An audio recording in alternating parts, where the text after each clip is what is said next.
आपण जेनझी म्हटल्यावर पटकन हसतो.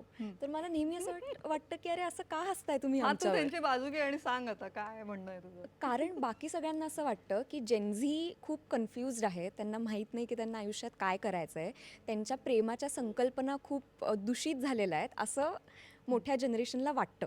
पण मला असं वाटतं की या सिनेमा थ्रू म्हणजे जे माझं पात्र आहे, अभिनयाचं पात्र आहे, शाल्वचं पात्र आहे, तर लेखकांनी आणि सरांनी खूप चांगल्या पद्धतीने आमच्या जनरेशनचं काहीतरी म्हणणं मांडलं आहे की आम्ही पण खूप चांगलं प्रेम करू शकतो, खूप कमिटेड राहू शकतो आणि फक्त आम्हाला कुठे खूप कॉम्प्रोमाइज करायला नाही आवडत, जे आधीची जनरेशन करायची. आणि तसं बघायला गेलं तर आधीच्या जनरेशनमुळेच आम्हाला ती संधी मिळाली आहे, कारण आम्हाला हा विचार नाही करावा लागत की आज रात्री काय जेवणार आहोत आपण.